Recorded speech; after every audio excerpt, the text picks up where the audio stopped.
We're going to dive into the world of MIDI today and look at how we can set up our MIDI controller to control parameters on the Fullerton Complete Fractal plugin.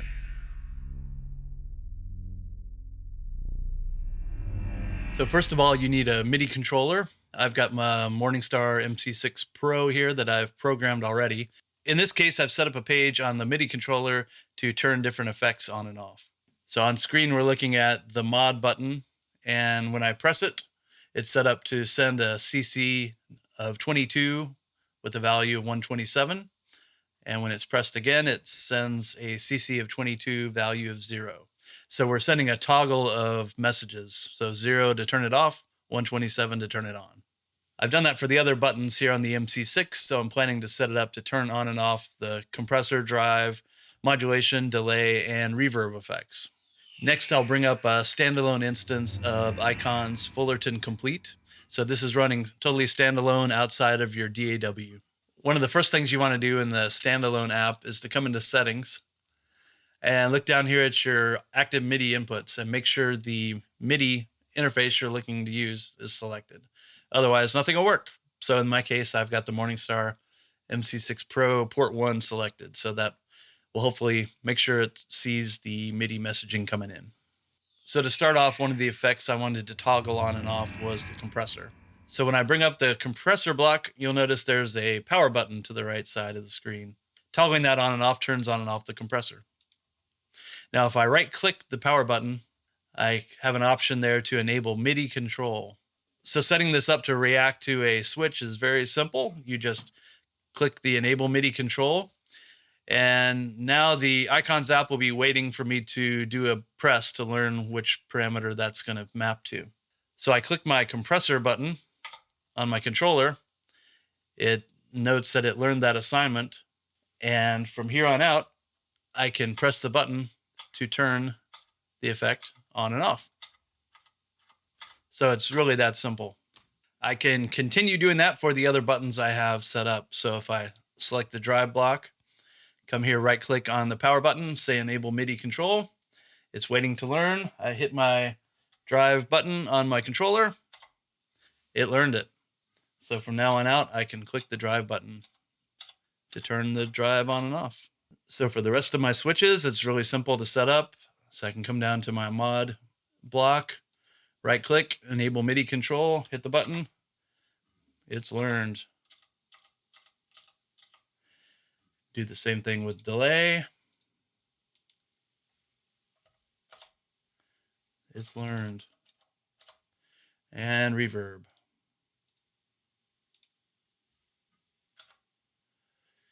Okay, so now I've got a foot controller that can turn on and off the different effects that I have set up. For a continuous controller like the pedal here, I could set that to control my wah. Similar process, I just right click the control knob, say enable MIDI control. I'm going to move my pedal, and just like that, it learned it. So I'm able to control the wah value right there. So that's it, pretty quick and easy on the standalone app. It's really quick. I just did on and offs for things, but if you look, you can control many of the parameters that are set up. So if, say, I wanted to remap the pedal to be a treble control on my drive, I can do that here, say enable MIDI control. I can move it. It'll say it was already assigned to wah. Do you want to change it to this? I'll say yes. So now I'm controlling the treble on the drive. So many different aspects of the block can be controlled. One thing I like to do is set up my delay mix. I could set this pedal to do my delay mix. Then reassign it.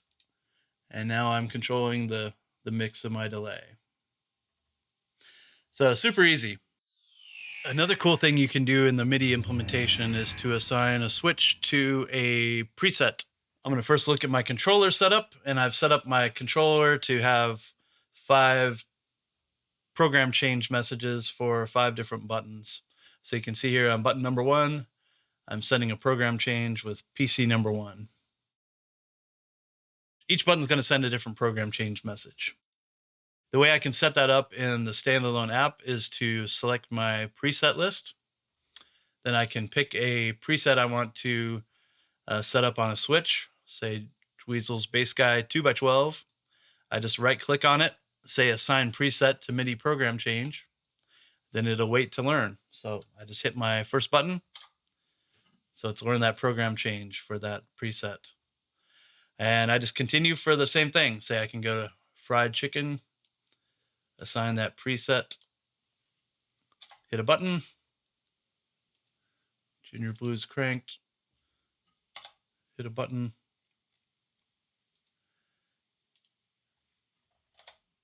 and so on. So now that I've done that, I've got 5 quick preset buttons. So I can use those to move between different presets in just a quick tap. So super handy.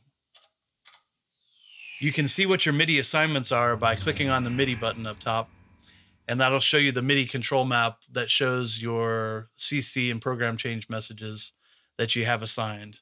So in this case, I can see both my preset changes and the on-off messaging I have for the effects coming through as CC messages. Let's take a look at how it behaves within your DAW because it's a little different. So now we're looking at Logic. That's my workstation of choice. Yours probably has similar controls, so take this and migrate it to yours as needed. So the first thing you want to do in Logic is make sure it's seeing your MIDI controller. So if I come into Settings, MIDI, and then choose the MIDI category and inputs, I'll make sure it's seeing my controller, which in this case is my Morningstar MC6 Port 1. A quick way to see if Logic is seeing your MIDI inputs is to look at the control bar in this top section. So as I click buttons, you're going to see that it sees the MIDI activity coming in. So in this case, it's seeing a CC of 20, and we're toggling between the 0 and 127 values. So it's working. So my different buttons are showing different values, just as I expect. So we confirmed I've got MIDI signal coming in, which is a great start. So if you try to do the same setup within your DAW, at least from what I know, if I come into the compressor, right click, say enable MIDI control, and attempt to get it to learn the button, when I click the button, it's not seeing it, even though we see Logic sees it, but that's not coming through to the plugin. So we have to take a different approach. Logic has something called Smart Controls, which if I click the B button, it'll bring it up down here at the bottom.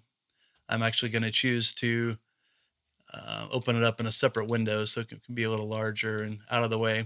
So this gives a way to map controls into your plugin.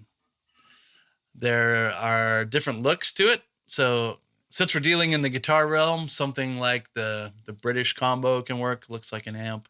I can also come down here to app layouts. They have even more. Choose British stack. So that'll make me feel at home right there working. So I can map any of these switches or knobs into controls to drive the plugin. In this case, I'm going to set up this first switch to be my compressor bypass. So I want to select it. From the drop down here, I want to select which parameter to choose. So I'm going to come down to the Icons FC Fullerton and then find the parameter I want to control. So in this case, it's going to be comp bypass. Now to get it to learn which button I want to use, I just click on this external assignment learn button. And then I'm going to hit it 2 times. It learns it's a toggle. Hit the unlearn to turn it off. And now my compressor is controlled by the foot switch. So it's actually coming through that smart control into the plugin. I can see these assignments as they come in by clicking this pencil icon here and seeing the different assignments build as I grow them. So if I want to make the second button a drive bypass, I select it. I'll come up here, select drive bypass, learn, hit it 2 times, and we're locked in. So now drive bypass is working. Now the 2 time is a critical feature because it lets Logic learn it as a toggle. So if we come here to say phaser bypass, learn, bam, bam, and we got it. See that modulation turning on and off. So now I want to set up my pedal to control the wah. So to do that, I can just pick a knob. So I'll pick that first knob. I come select the parameter I want to control, which will be wah control. Click the learn button, move my pedal. And now I'm controlling the wah control. So it's really that simple. Just like in the Standalone, many different parameters can be controlled. So if we look at the control assignment here, when we popped it up, you've got a wide range of things to control for every block. So it really is just up to you what you want to control. Now, right now, there's not an auto engage on the wah, but I did find a workaround for it in Logic. So that involves setting up extra parameter mapping here to not just control my wah control, but also come in and select the wah bypass. So this one movement will control the wah turning on and off. You can see out of the box, it's coming on automatically when it's low, and then as I get to the toe, it's turning off, which isn't quite what we want. I kind of want the opposite of that. So what I'm going to do is come into the scaling. Just like on a lot of the Fractal products, you've got a way to scale your MIDI messaging. I'm going to select invert, so that will keep things off when it's low and turn it on, but now it's turning on when it's halfway through, which isn't really what I want either. So I'm going to come pull this right side over so it moves into the on zone with just a little bit of movement. So now when my pedal is all the way at the heel, it's off, and then as I move it up, it comes on. So just kind of like an auto engage.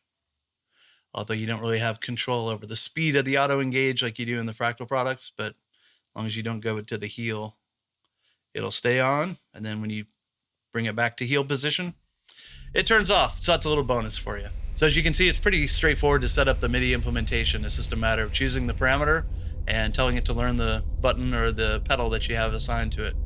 So pretty easy. Fractal said they will be expanding that out to add some things like auto engage and kind of more complete ways of setting up the volume pedal in ways you might want. Thanks again for watching. Please like and subscribe, and we'll see you back here for more info.